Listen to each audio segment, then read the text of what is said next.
I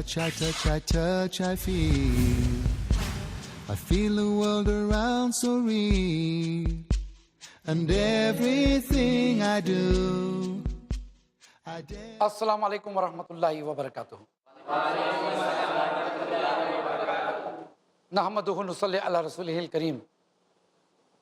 सबक अब आगे बढ़ता है और आज चंद और नसीहतें, चंद और लेसन्स प्रैक्टिकल लाइफ के जो आज ही से आपको अप्लाई करना है अपनी ज़िंदगी में। और आज हम बात करेंगे अपने घर में कैसे रहना चाहिए। Very important lesson. घर में कैसे रहना चाहिए सर? घर में तो जैसे रहते हैं वैसे ना। कुछ आदाब हैं जो हम कुरान से सीख सकते हैं और सुन्नतों से सीख सकते हैं। चलिए चंद चीज़ें देखते हैं पहले। अब आप बड़े हो गए हैं। सूरह नूर सूरत नंबर 24 की कुछ आयतें हैं, उसमें एक बड़ी जामे आयत है। आज शाम को घर जाके सूरह नूर को पूरी पढ़ लेना। आयत का खुलासा मैं आपके सामने कर देता हूँ कि जब तुम्हारे बच्चे बड़े हो जाए, यानी आप लोग अपने माँ बाप के कमरे में दाखिल होने से पहले ठोक कर इजाज़त ले ली जाए। अस्सलाम वालेकुम अम्मा, कैन आई कम इन? ऐसा शायद हम करते नहीं हैं। क्यों? क्या होता है कि पेरेंट्स कभी प्राइवेट मोमेंट्स में होते हैं, इंटीमेट मोमेंट्स में होते हैं, कपड़े बदल रहे होते हैं, सोए हुए रहते हैं, किस हाल में कपड़ा ऊपर नीचे आगे पीछे हो जाए। इसलिए सूरह नूर के अंदर अल्लाह ताला ने स्ट्रिक्टली फरमा दिया बच्चों को, when you come of your age, जब आप बालिग हो जाए, मतलब 11-12 साल से ऊपर हो जाए, आप तो 13, 15, 16, 18 teenagers, you have to take permission. हमेशा आप नॉक करके जाओगे। लेकिन जब यानी आपके घर में आपके छोटे भाई या छोटी बहन अगर बलागत की उम्र से छोटे हैं तो भी कम से कम 3 वक्त ऐसे हैं जब इन्हें परमिशन लेकर अंदर जाना चाहिए। एक इशा के बाद, एक फजर के पहले और एक दोपहर के बाद।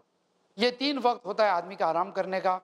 उसका लिबास इधर उधर हो सकता है और बच्चे अगर आ जाते हैं कमरे में तो it is embarrassing, very embarrassing.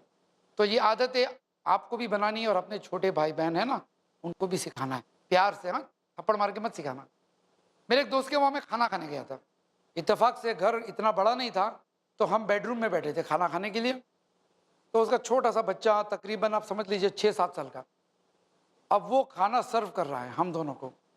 पहले दरवाज़ा ठोकता है, टक टक टक, अब्बा कैन आई कम इन? अब्बा बोलते आ जा बेटा, तो ट्रे लेकर आया पानी लेकर। उसके बाद फिर से दरवाज़ा ठोका, अब्बा कैन आई कम इन? फिर वो प्लेट्स लेकर आया। ऐसा करते करते 8-10 दफ़ा आया और हमेशा उसने इजाज़त चाहिए। मैं भी सोचने लगा कि बार बार क्या पूछता है ये बच्चा। तो मैंने पूछा, भाई ये क्यों ऐसा है बच्चा, इतनी छोटी उम्र में जब भी कमरे में आ रहा है तो ऐसा इजाज़त ले रहा है? कहता है निसार भाई ये है ना हमारा बेडरूम है ना, तो हमने उसको सिखाया है कि जब भी बेडरूम में दाखिल होना मम्मी डैडी के तो दरवाज़ा ठुकने का, अब्बा के नाई कम इन, इजाज़त लेकर आना चाहिए। अभी छोटी 6 साल की उम्र में उसको आदत बन गई, यहाँ तक कि मेहमान खाना खा रहा है तो भी बेचारा आ रहा है इस तरह से। I was very impressed. May Allah bless him. आमीन। हमें नहीं बोले? दैट्स गुड, माशाल्लाह। तो इस तरह से ये आदत होना ज़रूरी है। उसके अलावा चंद चीज़ें हम और देख लेते हैं घरों के अंदर किस तरह से रहना चाहिए। जब आप घर में दाखिल हो, ये भी कुरान का सबक है, तो सबसे पहले अस्सलाम वालेकुम रहमतुल्लाह, घर वालों को सलाम किया करो। आदत बहुत कम है, हम खाली बड़ों को ही सलाम करते हैं। टीचर बड़ी है या मौलाना साहब है तो हमारा सलाम भी थोड़ा सा रिस्ट्रिक्टेड हो जाता है, सिलेक्टेड लोगों के लिए सलाम होता है। लेकिन माँ बाप को भी सलाम करना चाहिए। सहाबा किराम की आदत सलाम के बारे में कैसी थी?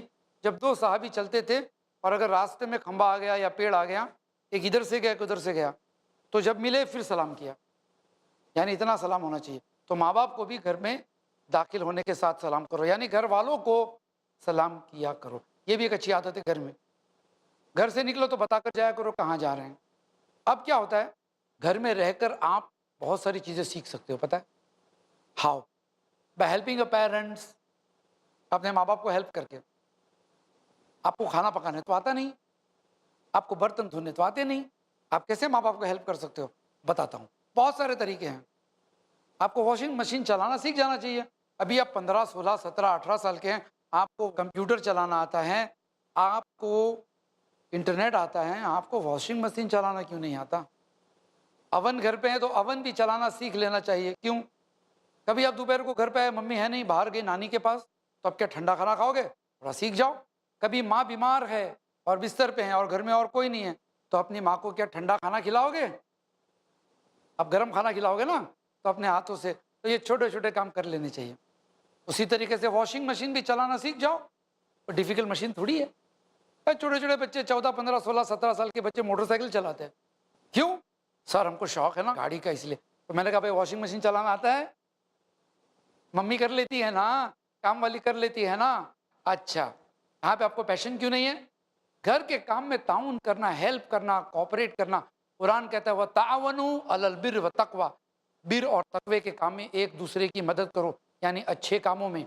और जब माँ आपका घर चलाती है तो एक अच्छा काम है, तो उसमें माँ बाप को हेल्प करते रहना चाहिए। You should help your parents. नबी सल्लल्लाहु अलैहि वसल्लम नबी थे, ही वॉज ए लीडर, उम्मत के लीडर थे, घर के लीडर थे, नबी हैं, फिर भी अपने घर के कामों में हाथ बटाते थे। कोई छोटी बात थोड़ी है। आज आप जाते हो खाना खाने के लिए तो हाथ धोकर बैठ जाते हो टेबल पे, मम्मी ये ली खाना लाओ। अरे भाई कम से कम प्लेट ले लो, कम से कम दस्तरख्वान बिछाओ, या कम से कम पानी तो लेकर बैठो। लेकिन होता क्या है, खाना फटाफट खाया, उठ के भागे। कम से कम अपनी प्लेट उठाकर धोने को रख दो। ज़्यादा कुछ काम तो है नहीं कि भाई हम आपको खाना पकाना कह रहे हैं, नो। छोटे छोटे काम कर लेने चाहिए। ये छोटे छोटे काम आप करोगे ना, तो ये आपकी पर्सनालिटी का एक हिस्सा बन जाएगा। जब आप बड़े होगे, आपकी शादी होगी, आपकी बीवी आएगी, आपके बच्चे आएंगे, और ये आपको देखेंगे ऐसी हैबिट्स, तो आपको भी ये लोग हेल्प करेंगे। और आप ऑफिस में काम करने जाएंगे, वहाँ भी अपना छोटा छोटा काम खुद कर लोगे। तो घर का काम छोटा छोटा, इससे पर्सनैलिटी स्ट्रांग होती है। एक और काम बताता हूँ, आपका वार्डरोब, कबर्ड खोलिए आज और देखिए कपड़े कैसे पड़े हैं, अच्छी तरह से हैंगर पे लटके हुए हैं, घड़ी कर कर फर्स्ट क्लास। लेकिन वो तो आपकी माँ ने रखा है, आपने तो रखा नहीं है। मेरी मम्मी कर लेती है। अरे भाई मम्मी कर लेती है तो आप कब करोगे? अब तो 17-18 साल के हो गए, अब आप इंजीनियर और डॉक्टर बनने का ख्वाब देख रहे हो, अब आप अपने कपड़े की घड़ी नहीं कर सकते हो, कपड़े की इस्त्री नहीं कर सकते हो, तो फिर क्या फ़ायदा डॉक्टर इंजीनियर बन के? करेंगे क्या? नर्स पे डिपेंड रहोगे कि सुई को धो दो, इंजेक्शन तैयार करो, वार्ड बॉय के चक्कर में रहोगे? नहीं। बेसिक्स काम, बुनियादी काम खुद कर लेना चाहिए। एक बच्चा मैंने देखा हमारी बोर्डिंग स्कूल में, और बड़ा स्मार्ट, सवेरे फटाफट उठ जाता था, क्योंकि बाथरूम की लाइन लगती थी ना, बच्चे होते थे 40 और बाथरूम होते थे 5-6, तो जो जल्दी उठता था उसका नंबर जल्दी लगता था। बाकी के लोगों को उठने से पहले ये उठ जाता था। उठकर अपने कपड़े की भी इस्त्री करता था, अपने बटन सीता था, अपने बूट भी पॉलिश करता था। और मैं क्लास में देखता था कि सब बच्चों में उसके जूते चमक रहे हैं, उसके कपड़े की इस्त्री फर्स्ट क्लास, बाकी लोग ऐसे ही पहन लेते थे। उसके धोए हुआ शर्ट, क्योंकि हमारा वाइट शर्ट वाइट पैंट था, यूनिफॉर्म, अगर दो शख्स वाइट शर्ट वाइट पैंट पहनेंगे तो जाहिर सी बात है मालूम पड़ेगा ना किसका ज़्यादा साफ है। अब वो धोकर ब्रश मारकर अच्छी तरह से इस्त्री करके पहनता था, और सवेरे 45 मिनट्स में ये रेडी हो जाता था, एकदम टिप टॉप पर्सनालिटी, तेल वेल लगाकर एकदम रेडी हो जाता था, 8 बजे स्कूल जाने के लिए तैयार। This is called self management. Self management. अब वो बच्चा पैसे वाला था, गरीब था, ये इंपॉर्टेंट नहीं है जानना हमारे लिए। हमारे लिए जानना ये इंपॉर्टेंट है कि क्या हम अपनी चीज़ों का ख्याल रख सकते हैं। अब आप 18 साल के हो गए, 16 साल के हो गए हो, आपका सीनियर केजी से लेकर अब तक के रिजल्ट्स, मार्कशीट्स, क्या आपने संभाल के रखे हैं कि आपकी मम्मी ने संभाल के रखे हैं? ठीक है, बचपन में माँ ने संभाल के रखा, लेकिन अब कहाँ है? छोटा सा काम है ना, लेकिन रिजल्ट्स कभी कभी बहुत इंपॉर्टेंट होते हैं। जब आप नौकरी को जाओगे, कभी फॉरेन जॉब के लिए अप्लाई करेंगे, वो बताएंगे भाई आपका स्कूल का रिकॉर्ड सिखाइए ज़रा। वो मुझे तो पता नहीं कहाँ रद्दी में चला गया। Careless personality, rejected. चाहे कोई बाप अपनी बेटी को आपके निकाह में देगा, या कोई बॉस आपको जॉब पे रखेगा, हर शख्स ये देखना चाहता है कि आप सेल्फ मैनेजमेंट में कितने होशियार हैं। अगर आप अपने आप को मैनेज नहीं कर पाओगे, हमारी ऑफिस कैसे मैनेज करेंगे? अगर आप अपना छोटा छोटा काम नहीं कर पाओगे, तो हमारी बेटी को तो गुलाम बना के रखोगे। आदमी सोचता है ना कि ये कितना अपना काम कर सकता है। यहाँ तक कि अगर आपके पास गाड़ी भी आ जाए ना इंशाल्लाह, तो ठीक है, पैसा देकर आप अपनी गाड़ी धुलवा लेते हैं, लेकिन इतना तो होना चाहिए कि आपको आना भी तो चाहिए। कभी टायर पंक्चर हो गया तो आप मोहताज किसी मैकेनिक के, टायर तो बदल सकता है। तो you have to learn self management. अपनी गाड़ी नहीं संभाल पाएंगे, ज़िंदगी कैसे संभालोगे? उसी तरीके से अपना बुक शेल्फ, आपका जो बुक शेल्फ है उसको आप कितना खूबसूरत बना सकते हो। कोई आपको ग्रेडिंग नहीं करेगा, कोई आपको आकर मार्क्स नहीं देगा, अरे वाह इसको अवार्ड मिला, ट्रॉफी, मेडल। इसका वार्डरोब, इसका बुक शेल्फ सबसे खूबसूरत है, वेल मेंटेन, कोई नहीं देगा, लेकिन वो आपकी पर्सनैलिटी में रिफ्लेक्ट होगा। I look, I see. रंगोनूर एक दीनी मुशायरा, बेहतरीन अशार और अफकार का गुलदस्ता, हर जुमा दोपहर 2:30 बजे और शाम 7:30 बजे, सिर्फ i+ टीवी पर, बेहतर जिंदगी के लिए। देखना ना भूलें, ब्लैक एंड व्हाइट।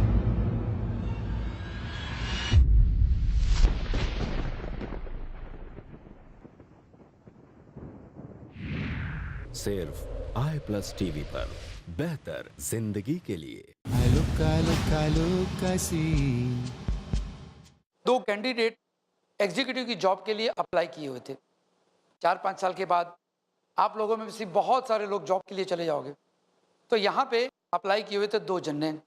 अब दोनों के सीवी बड़े इंप्रेसिव, पढ़ने में होशियार, मार्क्स अच्छे हैं, तजुर्बा भी है और बात करने में भी अच्छे हैं। अब कैसे दोनों में से एक जन को सिलेक्ट किया जाए? पोस्ट एक है, कैंडिडेट्स 2 है। तो मैनेजर और सेठ के बीच में मशवरा हुआ। मैनेजर कहता है कि सर मेरे पास एक आइडिया है, दोनों को एक एक शेल्फ दे दो। ये जो है ना एग्जीक्यूटिव्स के 2 कैबिन, उनको बोलो साफ सुथरा करके दिखाओ, ऑर्गेनाइज करके दिखाओ। अब दोनों को कहा गया ये कैबिन आपकी, ये कैबिन आपकी, पेपर पड़े हुए हैं, फाइल पड़ी हुई है, इलेक्ट्रिक की बिल पड़े हुए हैं, आपके पास पौना घंटा है, आप अपनी ऑफिस कैबिन को वेल ऑर्गेनाइज करके आप रिपोर्ट करें, हम देखेंगे। एक बच्चे ने टेबल इतना साफ सुथरा करके 20-25 मिनट में वो रेडी हो गया, और दूसरा पौने घंटे के बाद भी लगा हुआ है। क्यों? दोनों पढ़े लिखे थे, दोनों की इंग्लिश बड़ी अच्छी थी, लेकिन सेल्फ मैनेजमेंट और ऑर्गेनाइजिंग में एक पुअर था और एक ब्रिलियंट था। कहने की ज़रूरत है किसे जॉब मिली? सीधी सी बात है। इट लुक्स वेरी इंप्रेसिव कि अगर आप देखो किसी को, आपका दोस्त हो कोई, या आप और आपका दोस्त आपको देखे कि क्या वेल ऑर्गेनाइज्ड है, तो ये आपकी पर्सनैलिटी का हिस्सा बन जाता है। अब हमारे यहाँ तो होता ही है कि कभी कभी हमारी माँ हमको बताती है इसके साथ ये पहन, इसके साथ ये पहन, यानी हम इस लायक भी नहीं होते कि कौन सा शर्ट किसके साथ मैच करे, कुछ भी पहन के चले जाते हैं। वो तो कोई कहता है कि तूने सर पे तेल नहीं डाला, तो पता चलता है कि तेल डालना था। यानी आज भी माँ पीछे पड़ती है, बेटा तेल डाला, चलो उठो उठो, ब्रश करके सो जाओ रात को। यानी इतनी सारी छोटी छोटी चीज़ें जो 18-19 साल की उम्र में हमको कर लेना चाहिए, उसमें भी अगर हमारी माँ हमारे पीछे पीछे पड़ेंगी। You should be organize your self. और इस सबक के बाद अपना वार्डरोब खोलो और देखो कपड़े कैसे हैं, अच्छे हैं, मम्मी ने रखे, लेकिन अगर मम्मी ने नहीं रखे तो खुद रखो।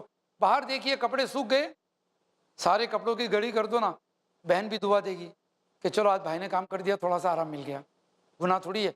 जब मैंने बता दिया, हमारे प्यारे रसूल सल्लल्लाहु अलैहि वसल्लम खुद ये सब घर के छोटे मोटे काम कर लेते थे, लेकिन आज पता है हम लोग क्यों नहीं करते? इसलिए कि हमारे यहाँ एक कहावत है, मूंछ ऊंची रखनी चाहिए। मूंछ ऊंची रखनी चाहिए का मतलब घर का काम औरतें ही करते हैं, हम नहीं करते, ये कहावत है। मूंछ ऊंची हो जानी चाहिए। जरा किसी को घर का काम करते हुए देखा, अरे इसकी तो मूंछ नीची हो गई, क्यों? ये घर का काम कर रहा है। ये होगा दूसरी तहजीबों में, दूसरे कल्चर में ये सोच होगी, लेकिन हमारे यहाँ जब हमारे नबी सल्लल्लाहु अलैहि वसल्लम ने काम किया घर का और करते थे और इसमें कोई शर्मिंदगी की नहीं थी, तो हमारे लिए मूंछ ऊंची नीची होने का कोई इंपॉर्टेंस नहीं है। हम खुद अपना काम करते हैं। मैंने आपसे कहा ना, अल्लाह के रसूल सल्लल्लाहु अलैहि वसल्लम अपना फटा हुआ जूता भी कभी कभी सी लेते थे। उस ज़माने में कपड़े की इस्त्री तो होती नहीं थी, लेकिन आज हमारे कामों में कितना काम होता है जो हम खुद कर सकते हैं। कपड़े की इस्त्री करना, बुक्स लगा देना।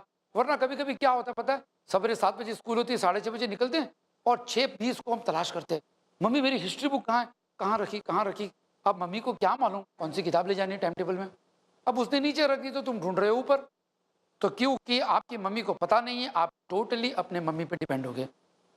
छोटी छोटी चीज़ है, इमरजेंसी में आपको काम आ जाएगी। कभी कभी ऐसा होता है, एक लड़का था 10th स्टैंडर्ड की एग्जाम दे रहा है, 10th स्टैंडर्ड की, और उसका एग्जामिनेशन की जो स्लिप है अब उसने रखी वहीं पे टेबल पे आकर। अब मम्मी ने आई, उठाई और रख दी अंदर। वो मम्मी बेचारी पढ़ी लिखी तो थी नहीं, ये हमारे ज़माने की बात है। अब बेचारी उसको क्या मालूम कि इतना बड़ा इंपॉर्टेंट पेपर है, इसके बिना तो बच्चे को एग्जाम में बैठने ही नहीं देंगे। अब सवेरे स्कूल जाने के टाइम पे तैयार हो गया और एग्जामिनेशन की एंट्री टिकट ढूंढ रहा है और मिल ही नहीं रही उसको। मम्मी किधर है? मम्मी को भी क्या मालूम कौन सा पेपर था। अरे मम्मी इधर पढ़ा था, इधर तो बहुत सारे पेपर पड़े थे। तलाश किया मिला, और भागा भागा भागा एन मौके पर एग्जाम में पहुंचा। यानी कितना परेशान हो गया। एक तो एसएससी की एग्जाम का प्रेशर कितना होता है, ग्रेड्स लाने के, और उसमें फिर लैक ऑफ सेल्फ ऑर्गेनाइजिंग की कमी थी। छोटी सी चीज़ है, क्या फ़ायदा तुम्हारा 90 मार्क्स आने में, क्या फ़ायदा तुम्हारे सारे सब्जेक्ट्स में ए ग्रेड लाने में, जब तुम अपना घर मैनेज नहीं कर पाते हो। जब आपकी शादी होगी ना, या होने वाली होगी, तो रिश्ते आएंगे ना, तो आपका होने वाला ससुर है ना, ये नहीं कहेगा बेटा तुम्हारा 10 स्टैंडर्ड का रिजल्ट दिखाओ मुझे। मैंने आज तक किसी ससुर को नहीं देखा है कि उसने अपने होने वाले दामाद से कहा हो कि बेटा तुम्हारा रिजल्ट दिखाओ 10 स्टैंडर्ड का, 7 स्टैंडर्ड का, देखूँ तो तुम पढ़ने में कितने होशियार थे। कभी नहीं देखा। वो देखेगा कि आप हो कैसे बातचीत में, इसमें अंदाज़ा आ जाता है। और जब घर देखने आता है ना, इसीलिए तो घर देखने आते हैं, हमारी बेटी जहाँ रहेगी वो घर कैसा है, साफ़ सुथरा है कि नहीं है। Your house reflects your personality. पता है आपको, आपके घर की पर्सनैलिटी, आपकी फैमिली की पर्सनैलिटी आपका घर रिफ्लेक्ट करता है। और आपकी अपनी पर्सनैलिटी, आपका वार्डरोब, आपका बुक शेल्फ, आपकी मोटरसाइकिल, जो चीज़ आपकी है उसको आप कैसे मेंटेन करते हो, वो रिफ्लेक्ट करती है। आप ग्रेडिंग हो जाता है, कोई रिजल्ट देता नहीं है, लेकिन दिल में सब समझते हैं कि केयरलेस है। और कैसा लगेगा अगर पता चल जाए आपको तो। You understood the importance. छोटी सी चीज़ है ना, लेकिन पर्सनल लाइफ में ये बहुत बड़ा मकाम रखती है। जो शख्स अपने आप को ऑर्गेनाइज करता है ना, वो शख्स आगे चलकर बड़ा बिजनेस भी ऑर्गेनाइज कर लेता है। 350 आदमी आपके नीचे काम करेंगे, आप अपना टेबल ठीक नहीं कर सकते हो, आप स्टाफ से क्या उम्मीद रखेंगे, क्या काम करेगा वो। उसका भी टेबल गंदा होगा, आपका भी टेबल गंदा है, क्या फ़र्क पड़ता है। आपकी भी गाड़ी गंदी है, सेठ की भी गाड़ी गंदी है, यानी you are totally disorganise.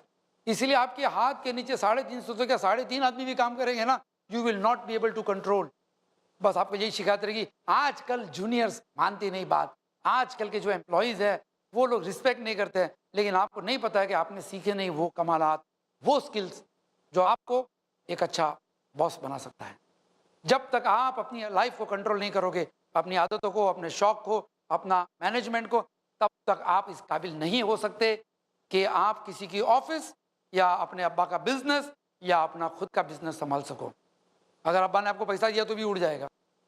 Accounts करना आता है, उसमें तो अच्छे मार्क्स मिले, लेकिन पर्सनल लाइफ में आपकी फाइल कहाँ पड़ी है, आपके बिल्स कहाँ पड़े हैं, आपकी चेकबुक कहाँ है, रोज़ तलाश करते रहेंगे, तो आपकी तो ज़िंदगी ऐसी गुजर जाएगी। और आप सोचेंगे कि पैसा कम था इसलिए बिजनेस में लॉस हुआ, आप सोचेंगे आदमी अच्छे नहीं मिलते इसलिए बिजनेस में लॉस हुआ।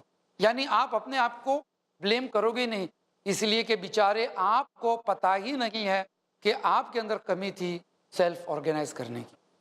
आप घोड़े पे बैठो, लगाम होनी चाहिए कि नहीं होनी चाहिए घोड़े पे, कि ऐसे ही घोड़ा चलेगा? ऐसे चल सकता है, लेकिन जहाँ वो ले जाएगा वहाँ आपको जाना पड़ेगा। आप गाड़ी चला सकते हो बगैर स्टीयरिंग के? कंट्रोल करनी पड़ती है ना।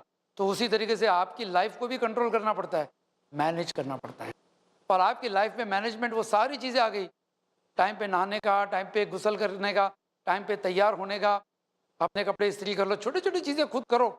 देखो ज़्यादा वक्त नहीं जाएगा। आप अगर अपना सेल्फ मैनेजमेंट करते हो ना, रोज़ाना ज़्यादा से ज़्यादा आधा घंटा या पौना घंटा ही लगेगा। वो आधा घंटा पौना घंटा जब आप बॉडी बिल्डिंग करते हो तो कैसे बन जाते हैं, सब सीना वीना तान के, है ना, भाई भाई, एकदम भाई दिखते हो आप। वही पौना घंटा आप जिम में लगाओ, कोई बात नहीं, अच्छी चीज़ है सेहत के लिए। और एक पौना घंटा आप सेल्फ मैनेजमेंट पे लगाओ। हैबिट्स, कपड़े बराबर रखना, खुद अपने कपड़े इस्त्री करना, नौकर हो घर में तो भी खुद काम करो, भले 25 नौकर है, अपना काम खुद करने का छोटा छोटा। तो क्या होगा, कल उठ के नौकर नहीं है, गरीब हो गया, अल्लाह ने आजमा दिया, तो आप क्या करेंगे, नाशुक्री करोगे। तो आदमी फ्रस्ट्रेट हो जाते हैं, आदमी डिप्रेस हो जाते हैं, इसीलिए हो जाते हैं कि दे आर नॉट ऑर्गेनाइज्ड। हमारा एक दोस्त था, उसका बिजनेस में बहुत बड़ा लॉस हो चुका था, परेशान था बेचारा, परेशान, सारे पैसे खत्म हो गए। एक दफ़ा उसके अब्बा आए और कहा बेटा क्या हो गया, था नर्वस क्यों हो गया, चल उठ, तुझको सब सिखाया हो ना मैंने, चल फिर से काम पे लग जा, कोई बात नहीं। और 3 साल में उसने फिर से अपना धंधा जमा दिया। कैसे? इसलिए कि उसको अपना सेल्फ ऑर्गेनाइजिंग आता था। यहाँ तो अगर मैं आपको पूरा डिपार्टमेंटल स्टोर नौकरों के साथ, माल के साथ, कैश बॉक्स की चाबी दे दूँ शटर की, कि भाई ये सुपरमार्केट आपका, अगर आपको सेल्फ ऑर्गेनाइजिंग नहीं आता है तो आप धंधा नहीं चला पाओगे। कभी कभी तो ऐसा होता है, मैंने देखा हूँ बड़ी बड़ी ऑफिस में झाड़ू वाला नहीं आया, सेठ आ गए, झाड़ू वाला बीमार है, और कोई वीआईपी आने वाला है तो सेठ खुद साफ कर डालते, मोहताज नहीं है झाड़ू वाले के, नहीं आएगा मैं खुद साफ कर लूँगा। खुद चाय बना दिए, फ्रूट्स बिस्किट्स लाकर रख दिए, अब मेहमान आए तो तैयार, आइए बैठिए, और किसी को पता ही नहीं कि सर खुद अपना काम कर लिया। बाकी का स्टाफ आया थोड़ा लेट, देखा तो ऑफिस एकदम चकाचक, लेकिन झाड़ू वाला तो आया नहीं। मेहमान के जाने के बाद सेठ कहता है कि मैंने कर दिया। अरे जब मैं आप लोगों को मैनेज कर सकता हूँ 40 आदमी को, तो क्या मैं अपना काम मैनेज नहीं कर सकता हूँ? मैसेज क्या गया? The boss is boss. तो दैट्स इट। आप लोगों को भी अपनी जिंदगी को अपने कंट्रोल में लेने के लिए जो सबक मैंने आपको सिखाया है, सेल्फ कंट्रोल, सेल्फ मैनेजमेंट, अपना ख्याल खुद करो, छोटी छोटी चीजें 25-30 चीजों की लिस्ट बनाओ, ये काम मुझे अपना करना ही है, और अब देखते जाइए आपकी पर्सनालिटी कैसे खिलती है। This is called personality development. Actually personality development का ये मतलब नहीं कि आप पाउडर लिपस्टिक लगाओ, खूबसूरत दिखो, अच्छे कपड़े पहनो ब्रांडेड, और लोगों में पन ठन के घुमा करो, ये पर्सनालिटी नहीं होती है। पर्सनालिटी होती है व्हाट यू आर इनसाइड, जैसे कि मैंने पिछले सबक में भी कहा और इस सबक में भी कहकर आज का सबक हम यहाँ पूरा करते हैं इस दुआ के साथ कि अल्लाह ताला हमने इन सबक में जो कुछ सीखा, सुना, कहा, अल्लाह ताला उसे कबूल करे, और अल्लाह ताला हमें कहने सुनने से ज़्यादा अमल करने की तौफीक अता फरमाए। जज़ाकल्लाहु खैरन। अस्सलामु अलैकुम व रहमतुल्लाहि व बरकातुहू।